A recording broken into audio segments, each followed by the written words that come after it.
All right, welcome into another edition of Catching Up with Tommy Mac here on 1010XL's podcast platform, 1010XL.com, and of course, 1010XL app. We are on the my Facebook page live, and then we get it over to the YouTube channel of 1010XL. So make sure you check that out. They got a Jaguars channel, regular channel. They got a channel for pretty much all the local teams here. So check that out on YouTube. Please check out TommyMac.net when you get a chance, because you'll see all the latest episodes of Catching Up with Tommy Mac and Riding Shotgun. We'll have a new one for you this next week. Brought to you by my friends at Team Tommy Mac. You see me wearing the Carpet Man Flooring shirt here. Of course, the highest quality at the lowest prices. Two great locations, St. John's Bluff Road and off of Wells Road in Orange Park. CarpetMan.biz, home of LVP, Carpetman's LVP, and all types of great fun. We'll talk about Team Tommy Mac as we go on. Grammage is not here, so I'm flying solo today. And we will look at our Jacksonville Jaguars taking on the New York Jets. Both teams very, very disappointing seasons. I mean, just awful, awful seasons. Both these teams coming in to 2024 were considered playoff candidates without question. They were going to be heavy in the playoff game. It has not worked out for either team, as we both sit at 3-10. Just a dismal year for all of us, but we play the game to win, and the Jags will try to do that. And we got some returning Jaguars coming. First and foremost, my man Brant Boyer, former running mate on the field and off, but had a great time. He's a good friend of mine. He's special teams coordinator for the Jets. Of course, Alan Lazard played for the Jags. He's gone with Rodgers from Green Bay to New York. And Quincy Williams, a stud linebacker who we just, I don't know, third-round pick, couldn't figure him out. He's having a great career, a great year. Their defense is very good up there in the Jets world, and they typically are. They're very formidable against the pass. They're very good on third down. You can run the ball a little bit on them, so we'll see if we can kind of exploit that with our guys. But, look, it's a game they can win. It's been the year of coulda, shoulda, woulda, but didn't. Unfortunately, that is the case, and that is still the case. But hopefully that I want them to win out. I do. I don't care about the draft pick. I could care less. I do think, everyone doesn't think the owner's made up his mind. I think he kind of has. I don't know. We were talking on Jaguars today, and the reality is there could be a reality where they're both returning. It doesn't look like Breece Hall's going to play for the Jets. He's been injured. He's missed practice. His backup, Braylon Allen, only 3.6 yards a carry, but a bigger back. I'm telling you right now, I said it on the radio. They're going to come out and try to pound it just like they did last week. Tennessee did. Granted, they don't have a lot of faith in Will Levis, but They I think 7-8 plays in a row, pound. They're going to try to do that on Sunday as well, and I would too if I was the New York Jets or any team going against my Jacksonville Jaguars. I'd pound the rock on them and see if then I could hit them with some play action pass. If you're watching the game, and maybe you're not a Jag fan, maybe you got it on the ticket or whatever, or you're just going to watch, because you like football. Keep an eye on Brian Thomas Jr.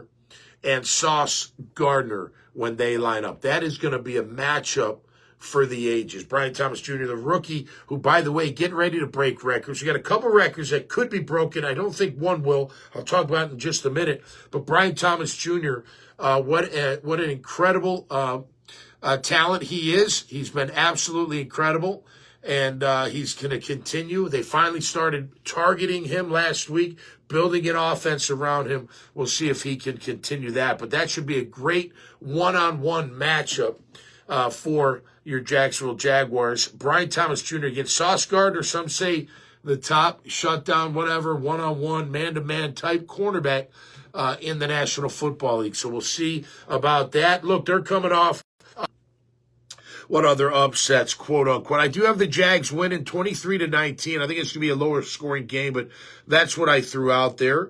Let's see. I think Seattle beats Green Bay. I think Minnesota kills Chicago. Chicago's just down and out. They're like us, no good. No good.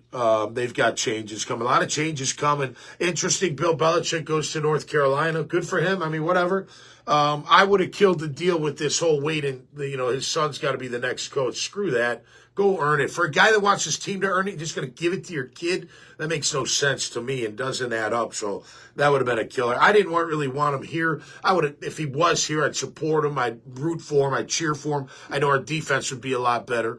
And let's face it, the defense has been terrible all year long. The offense not much better. For the record, whether Trevor's playing or Mac, it's kind of the same for the most part as far as production and what they're doing. It's interesting. We were better on third down than we've been all year. Last week, there was a lot of dinking and dunking and just finding the open guy and hitting him, which I think Trevor's got to get back to when he does come back healthy. Of course, if you didn't hear, came out while we were on the air. Evan Ingram out for the year now. He's got a torn labrum in his shoulder, and he's going to have surgery. So no more Evan Ingram. One of our best players, no doubt about that. Hey, same Trev, Evan, rest up, get healthy, and get better, and hopefully hit the ground running next year. We're going to see a lot of Brenton Strange, who I like. I don't understand why we don't see more of him anyway. And then Luke Farrell will be also out there with his one or two catches. I would target Brenton Strange. I think he's quite the talent. And I've said that for a while. I thought they could be using him more like Juszczyk that they did out in San Fran, but I like him a lot. We'll see if he can figure it out. Get more. Look, past 2 weeks, one play each week, 20-plus yards. The kid's an athletic type tight end, and he's going to be a good one to watch. We'll see if they can hold down the fort with Evan Ingram now out. But how about these rankings? Let me throw these rankings. This is going to make you just either pissed off, puke, throw up, whatever. I just saw these rankings for our Jags, and they did it. I think it was DeRocco that put them out there. Mike DeRocco, D-Rock always does a great job. They had the Jets rankings. I didn't write them down, although their defense is ranked very, very high. Ridiculously high, top 2 or 3 in the league.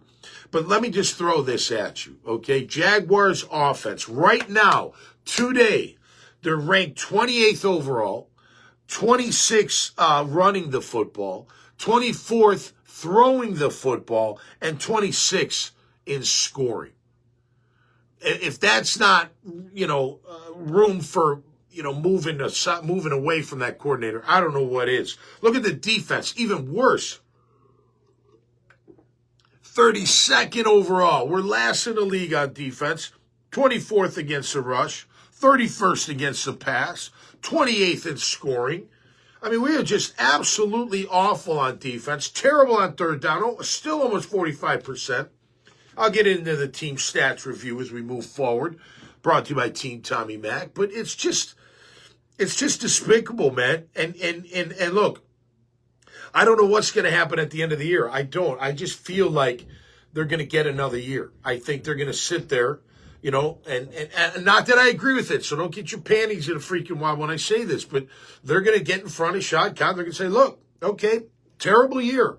Side note, people thinking they're going to fire Shanahan out in San Fran for one bad year. Are you out of your mind? It's 1 year. Then you'd never let a coach like that go after 1 year. But back to our crew of Balky and of Peterson. They're going to sit there and be like, all right, look, first year we were 9-8, went to the playoffs. Second year we were 8-3 at one time, then collapsed. And then the third year, we know what the third year is and how they finished. Now, if they finish strong, it's going to help them. If they finish weak, it's not going to help them. And I do think Shad Khan's made up his mind. They're not going to quit. The players aren't quitting on Doug. I don't think they dislike Doug. I don't know how they really feel about him, but they haven't shown any quit. So we're gonna watch them finish the season. If they quit on him, it'd be one thing. It would.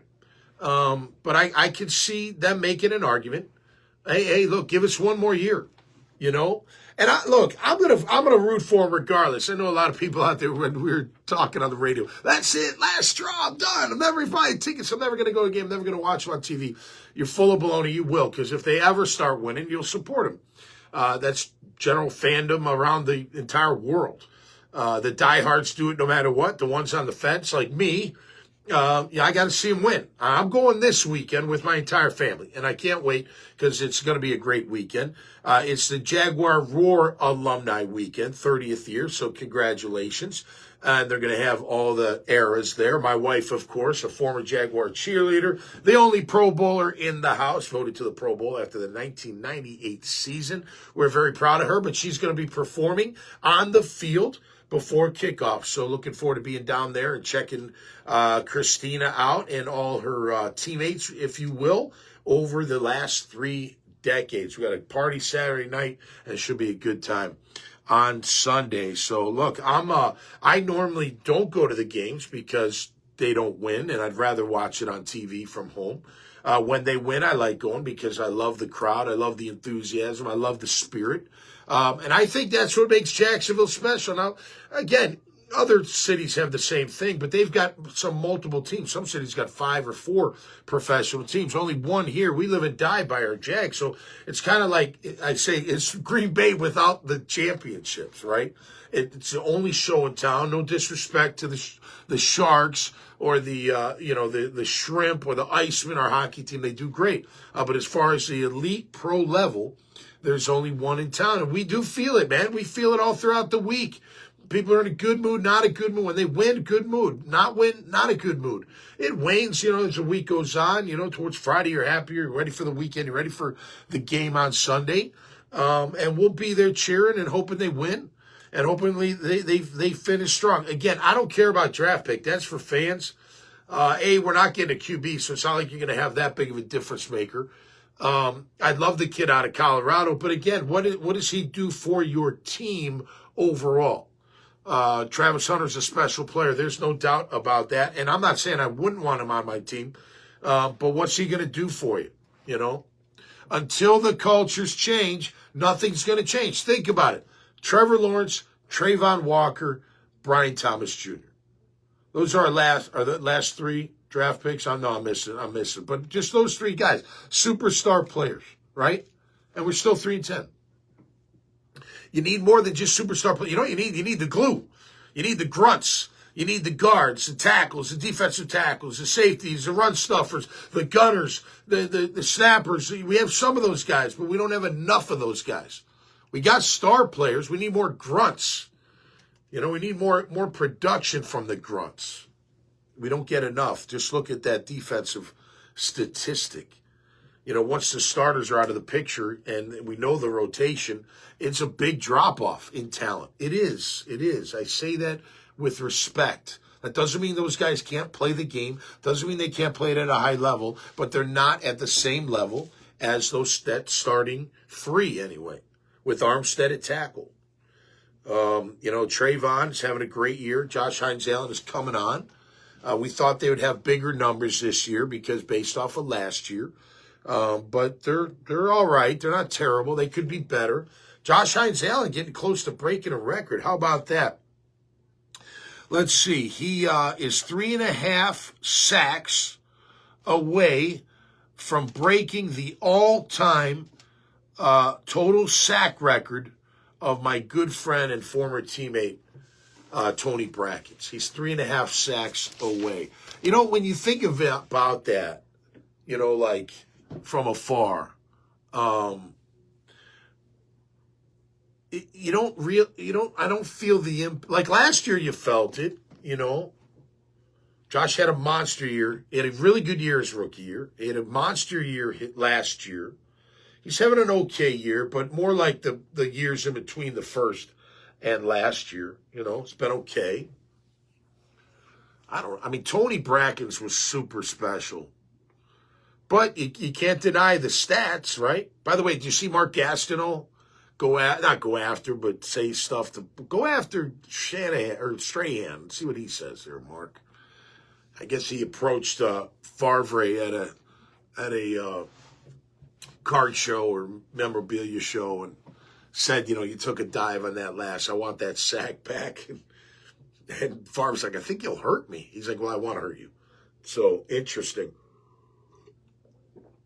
I tell you, man, you better keep that security around. You just don't know what's going to happen. Of course, the New York Jets got weapons galore in Garrett Wilson and Devontae Adams. I mentioned Lazard has got 5 touchdowns.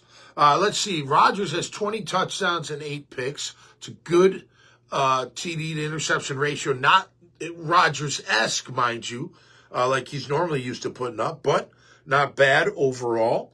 Their offensive line's okay. They average 4.1 yards a carry. They give up 31 sacks on the year. By the way, our offensive line continues statistically rank very high or pretty darn good. We've only given up 25 sacks on the entire year out of 13 games. That's less than 2, just about. It's about 2.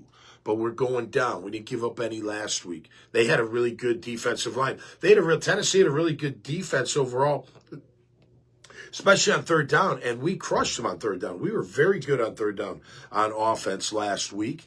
Let's see if we can do it again today. Of course, they've got some good pass rushers themselves. Will McDonald IV has 10 sacks. Quinnen Williams, one of the top defensive tackles in the game, has 6. Michael Clemens, defensive end, has 4.5. They got a total of 37. We have a total of 25 with our top 2 guys taking way more than half, 15.5. So not spread out. Roy Robertson Harris, who's with the Seahawks and has been for, a couple months, still is 3rd in sacks on this team.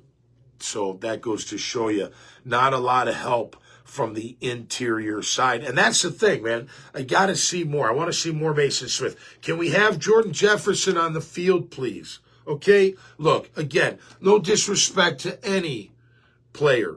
You play as long as you can. It's hard to play in the NFL, and it's a fantastic gig. But we know what we got out of Ledbetter and Lacey. We do. They're solid, fine. They're fine. They're fine players.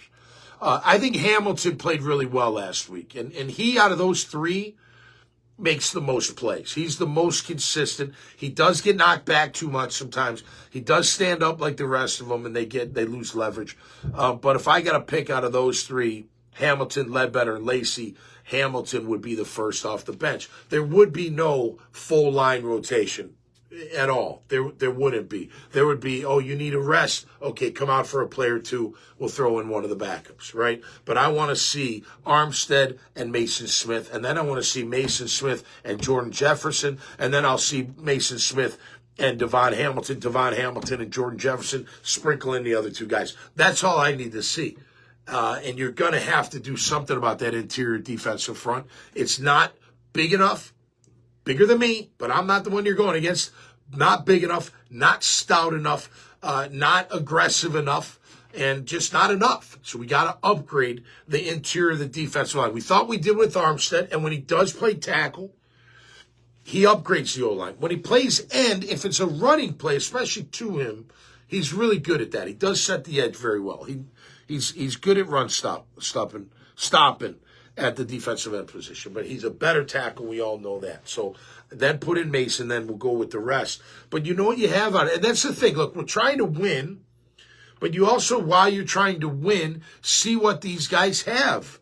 See what you can do moving forward, right? So say Anton's out, right? I bring him back in, so that's a bad example. But Cole Van Lanen did a nice job. He got beat a few times. So did Walker. They're going to have their hands full this week. The interior is going to have their hands full with Quinnen Williams. He's a very good defensive tackle. So, look, even though they're 3-10, they got plenty of talent. And they're in disarray. When they fired their head coach after 5 games, 6 games, I don't know. Well, at least if you're a Jets candidate, you're good. You could get yanked at any time. That's one thing I don't think you say about Shad, especially if he keeps these guys. He gives them multiple chances, almost to a default, or to a fault. So, hopefully we can figure this whole thing out. I do agree with what Mike Dempsey said when it comes to the GM and the head coaching situation here in Jacksonville. You either keep them both or you get rid of them both. Because if you do this, keep the coach, find a GM that can work with the coach, or keep the GM, find a coach, it's just never going to work. You're always going to play this lopsided thing. You know what I mean? So either clean house, which I'm okay with. I hate saying that. And I really hate saying it for the families more than the coach. Well, I shouldn't say that. I hate saying it for the assistant coaches because they're the ones that now are, jockeying for a new job. And they don't know what's going to happen. They'll get another year of salary. I think they always have 1 year after, for salary. So at least they'll have income. But they got to start over. And they got to go, their family. Hey, it's a job. It's why I never got into coaching, to be honest with you. I didn't want to have to come home and say, okay, babe, we got to pack up. We're out of here. Yeah, I know the kids love the school. I know they love their friends. I know, but we got to stay together, and this is the life, and now we got to go to, who knows, from Jacksonville to freaking Podunk, Kansas, or anywhere, college job. You never know. You might not get a job in the NFL right away. You might have to go back. So I hate saying that because I know how much it just disrupts life. But we are a production business, and it hasn't been good. It hasn't been good. And that's why you do fire the head coach, because it hasn't been good. But I get a feeling they may not. And I don't have any inside info. I don't. You just look at it from a macro level, right? 9-8 first year, 8-3 for the first 11 weeks of year 2. Then what happened? Terrible finish, terrible year. We'll see how they finish. So you basically got 3 years. You got a year and a half of good, and part of that was really good at 8-3, and then the other part is terrible. So what do? Well, if you're thinking practically and not with your emotion, you sit there and go, okay, I give you 1 more year, but this is it, and here's my expectation, and I think there should be multiple expectations. Now, again, I'm not saying that's what I want to have happen, but I could see that happening with Shotgun because he's got to start over too, right? And since 2020 now, this will be, so 2020 to 2025 in a 5-year span, potentially have 3 head coaches. Urban, which was a mistake, fine, we know that. And then Doug, who didn't start as a mistake, but with this year, I'm not saying it's a mistake, but it's not working out. So we got to figure that out. A demand I would make if I keep them, we got to do something about the coordinators. And again, I hate saying that, but Ryan Nielsen just got here. And I even talked to Ryan, right? But if Ryan Nielsen, the defense coordinator, if he can't run his defense because of the personnel or lack of personnel that we have, well, then it's on the GM for sure, right? Because you're supposed to fill, what kind of defense he wants to run. That press cover, corners up on the line of scrimmage, dictating that route, getting hands, getting pressure, right? Remember he said it starts with the corners. Remember when he said that? Well, he doesn't call the game like that because now he's done better. I have to admit he's done better. But he calls a lot of off coverage. So to me, it's like, do you not trust them in press? Are they not the right guys? We thought they were. You know what I mean? And then you go through that whole thing. Well, the GM, the coach, what have you. So there's a mess there, and they got to figure it out. And I know you fans are going to be like, you want change. I know. And look, you are powerful. You do have some power. I remember when Coughlin got fired the first time after 2002. They went 6-10 that year. They lost 5 games by a total of 10 points, like 2 points a game. Even Del Rio, when he came in, man, I commend them. Now, maybe he was just saying that, but I commend them for what talent they had. They did have to unload a lot of talent after going for it in 99. We did. But you fans, you were very vocal. And I do think Wayne Weaver listened. Not just to you, but that was part of it. And that's what ended up making a move and walking away from Tom Coughlin back after the 2002. Tom Coughlin could have made and I'm sure he did, a great argument. But yeah, okay, we didn't have a great year, but look what we have and look how we were, and this is how we lost. That all gets factored in. But Wayne made his move, and it's fine. It's fine. It is what it is. Del Rio had success. I'd like Jack as a coach. I hope you're doing okay out there, Jack. Everyone's heard that story, but I hope you're doing okay. And then since then, it's been up and down. It's been up and down as far as this team. I don't think I'd like to know who Shad Khan's advisory board is. He needs one. That's what I don't get too. Like, you got to think he has one, But then you sit there and be like, well, who's he listening to? Is he listening to just Trent? His son, Tony, who runs the wrestling, but he's around. Does he have a say? Ethan was the assistant GM that Trent brought in, But you need, as you look at this season and moving forward, you need a third-party group to evaluate, I think. And let me just equate it to business, because a lot of you people you're in business, Like his corporation has a board of directors, has an advisory board. So it's no different, right? They help him steer the ship for continued growth. Well, it's the same thing for the NFL. It's just a different kind of business, but you got to have some kind of advisory board, who to go after, what kind of, if you clean house. So I know a lot of you fans out there hope that they do clean house. You hope that they, that they get rid of everybody. And I'm not saying I'm against that, but just remember, it's everybody. So even the special teams coordinator's gone, who we really like, right? He's had a great year. He's got great players at the premier positions, including Daniel Thomas on the gunner. He's going to probably go unless the new coach keeps him, which maybe he does. I mean, Brant Boyer, my good friend, he's been through 3 coaches. And, of course, that head coach just got fired, so we'll see what happens. But, they all, look, when the head coach goes, during a year after, they all feel that pinch, man, because it's over. It's boom. Okay, I got a year to figure it out, but now where do I go? You're on the phone, you're calling, you're trying to keep it all together. It's a lot, not as easy as we probably think. You just move on. You get paid, you move. No, you got a lot that goes into it. So that's my whole film. Why I don't like saying fire everybody, get rid of everybody, because it does really impact a lot of people. But again, they know the business, they know the deal, they know the territory. I'm not making excuses for them, because you know how I am. You got to win. At the end of the day, you got to win. I don't want to hear excuses. I don't want to hear about injuries.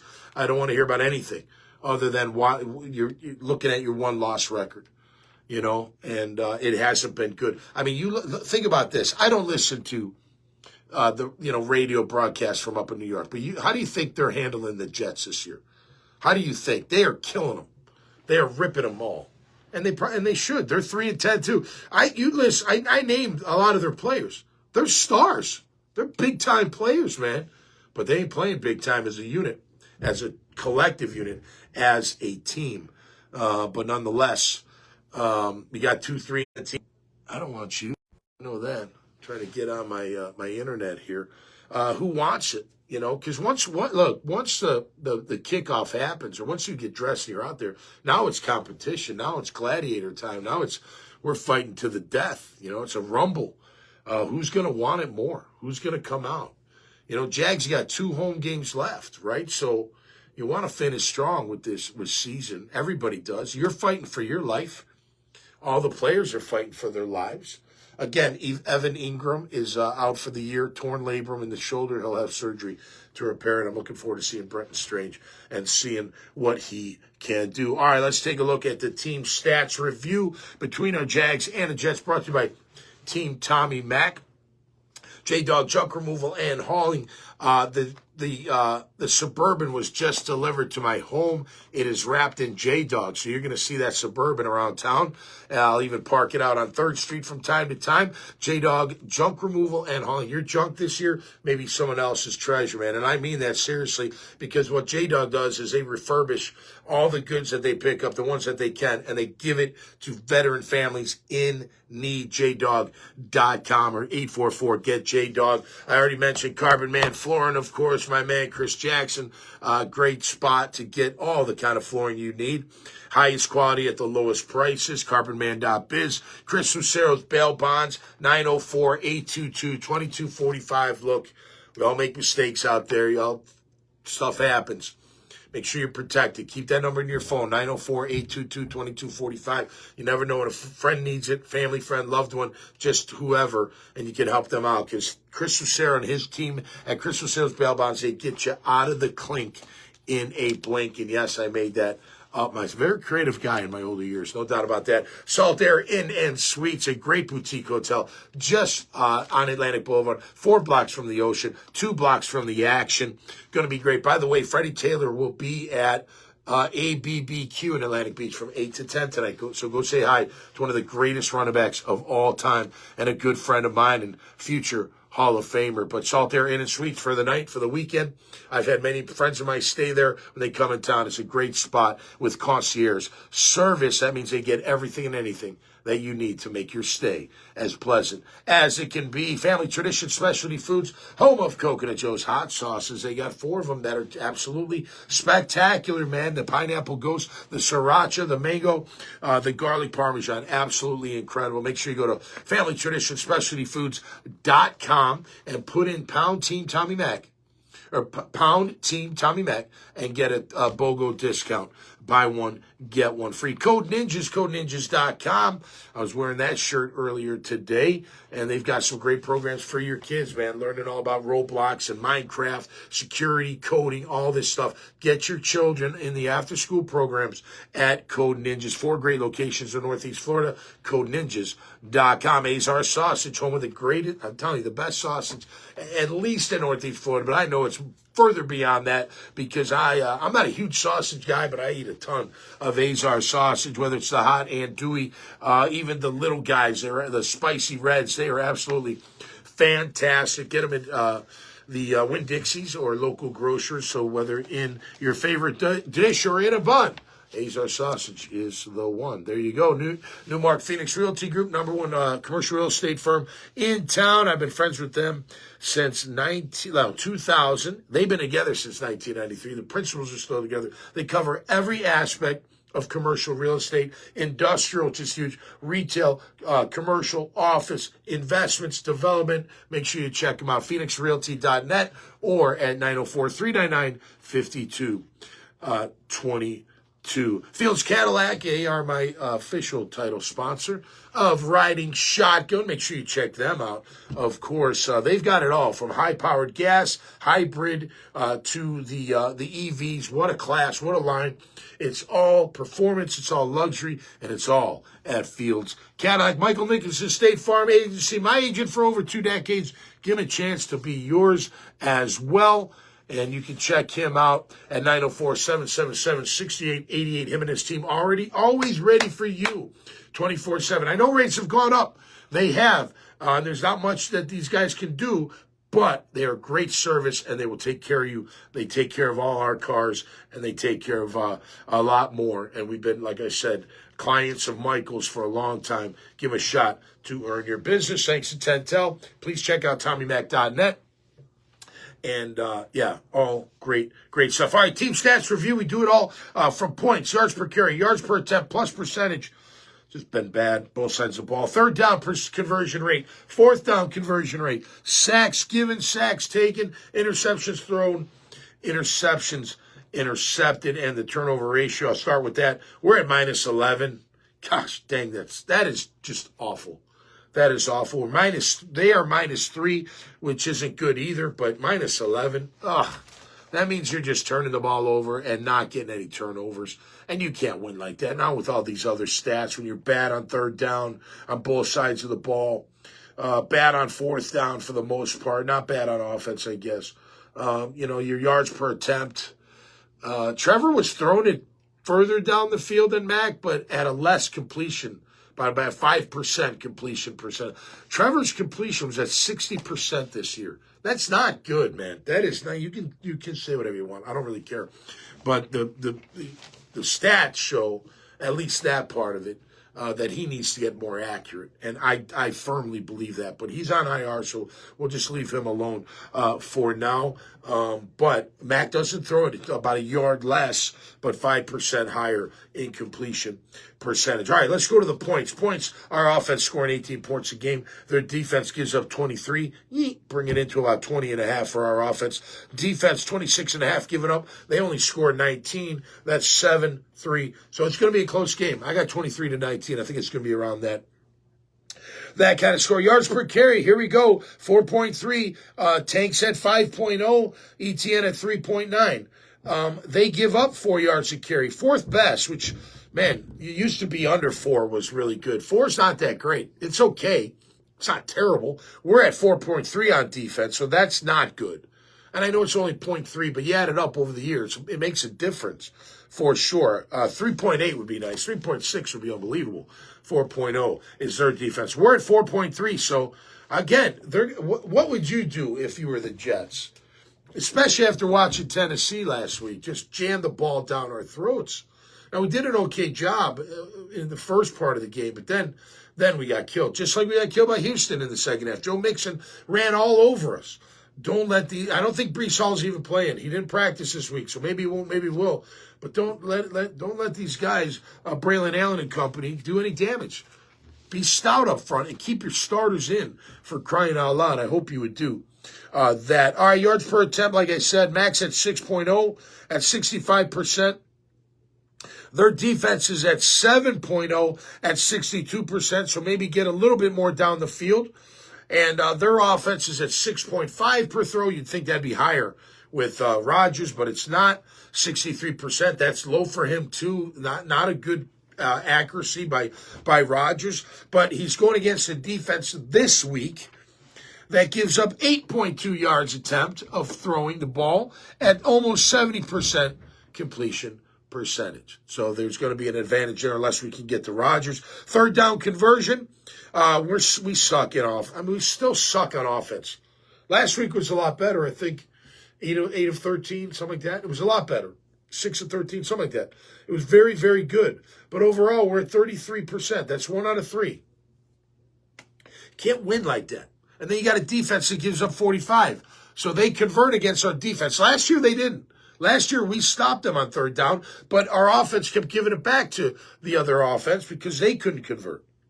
These guys are at 36 on defense, so they're going to shut us down. And although, look, we did a really good job on third down against Tennessee. And Tennessee, one of the top third down defenses. So, maybe there's a squirrel and a nut in there somewhere. They get about 39% conversion rate on offense, and we're at 45%. So they'll be in the 40s, I bet. They'll be in the 40s. Fourth down, we're 13 of 23 on offense. They're 13 of 17, maybe something there. They're pretty good on defense on that one. 12 of 20, and then 6 of 15 for our defense and their offense. 20 sacks given up. We've given up 25. They have 37. Another test for our tackles. Anton, if he's healthy. Van Lanen, if not. And then Walker Little. They've been okay. Walker's been okay. Did you see the deal the offensive tackle out in Denver got? Bowles, he just got a pretty good deal. His guarantee was way higher than Walker. Just shows you what the league feels about Walker Little. When you got a guy like Garrett Bowles, who's okay. I mean, he's not, I don't know. I don't watch enough Denver. I shouldn't say he's just okay. Maybe he's a total dominating stud. I don't know. But his market value is way higher than our starter left tackle, which just shows you what the market was and what he's willing to accept, and et cetera, et cetera. Nonetheless, I gotta give credit where credit's due. Our offensive line, we're averaging 4.3 yards per carry and giving up less than 2 sacks a game, about 2 sacks a game. That's winning football. I can't blame the O-line. Look, if I really have to blame anybody, it's the defense this year. Been terrible. Absolutely terrible. I don't care about last week. Tennessee sucks. And Levis sucks. God, I mean, he had a wide open dude. He would have won the game. He missed him. He didn't even look at it. He's terrible. He can throw it. He's tough, kid. Because that hit that Josh Hines Allen put on was tough, but he's not very good. He's not good at all, in my opinion. But another good test for our guys. We have 25 sacks on defense. Problem is 44 and 41 at 15 and a half of those. Got to get more guys involved. 37 they have. They've got Will McDonald, the fourth at 10. Quinton Williams at 6. Michael Clemens at 4.5. And then a bunch of guys at 2 and 1 and whatnot. So they're getting it done. Interceptions, we've thrown 12. Max thrown 5. Aaron Rodgers has thrown 8. Our defense has 5 picks. They only have 2 by the same guy, Brandon Eccles. And like I said, minus 11 in turnover for us, minus 3 for them. That's not good. You want to be on the plus side. You remember last year we had so many takeaways. What did we have? We had 27 takeaways, but we also had 30 giveaways. So you get the ball and you give it back, and then they give it back. So it's like, it's just this terrible circle of shitty football is what it ends up being. So I got them winning. I do think they're going to go on a little bit of a run, and I'm happy if they do. And then we'll see after that. Again, I don't have any inside real information. The people I have talked to inside the organization, if they had to pick, they would pick keeping Doug and getting rid of Trent. But I don't think that's a really good idea. I don't. And I'll echo my buddy Mike Dempsey from the radio. If you get rid of the coach and keep the GM, now you got to find a coach that wants to or is willing to work with the GM that you kept in place, which isn't always a good thing.